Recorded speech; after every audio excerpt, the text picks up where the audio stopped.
In the ancient city of Baghdad, nestled along the banks of the Tigris River, lived a sailor named Sinbad. Known far and wide for his daring adventures on the high seas, Sinbad was a man who had faced perils beyond imagination. His journeys took him to lands where few dared to tread, and his tales were filled with encounters with strange creatures, mystical islands, and unfathomable treasures. On one such voyage, Sinbad found himself shipwrecked on a desolate island. His ship, having succumbed to a violent storm, lay in splinters along the shore. Alone and without provisions, Sinbad wandered the island, searching for food and shelter. As he explored, he came upon a peculiar sight, a massive, white dome rising from the ground, its surface smooth and gleaming in the sunlight. The dome was enormous, unlike anything Sinbad had ever seen. Curiosity piqued. He approached cautiously, realizing as he drew nearer that it was not a dome but an egg so large it could only belong to a creature of unimaginable size.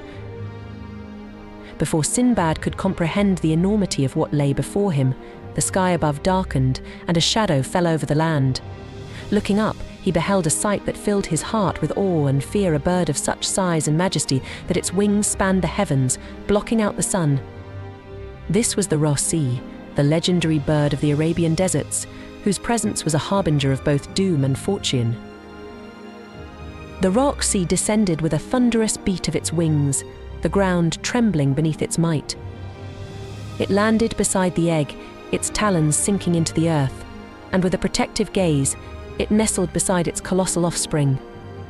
Sinbad, realizing he was in the presence of a creature out of myth, hid himself among the rocks, hoping to remain unnoticed.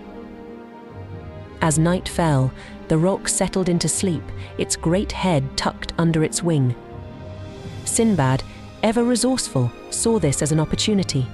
He knew that this bird could be his only means of escape from the island. Gathering his courage, he fashioned a makeshift harness from his turban and tied himself to the roc's leg. At dawn, when the Rossi woke and took flight, Sinbad was lifted into the air, soaring above the clouds, clinging desperately to the bird's leg. The Rossi flew over vast deserts and high mountains, its mighty wings carrying them far from the island. Sinbad marveled at the world from such heights, but he knew he had to find a way to land. As they flew over a lush, green valley, Sinbad untied himself and dropped into the trees below. He watched as the Rossi, oblivious to its stowaway, continued on its journey into the horizon. Sinbad found himself in a valley rich with fruit and fresh water, a paradise compared to the desolate island he had left behind. As he explored his new surroundings, he discovered that the valley was filled with precious stones and rare jewels, scattered like pebbles on the ground. Realizing the fortune before him, Sinbad gathered as many gems as he could carry. Eventually, he found his way out of the valley and back to civilization, where he was hailed as a hero and regaled his tale of the rock and the Valley of Jewels. His fortune was made, and his legend grew even greater. But the memory of the Rossi, that magnificent and terrifying bird, stayed with Sinbad forever, a reminder of the thin line between life and death and the wonder that lies in the unknown.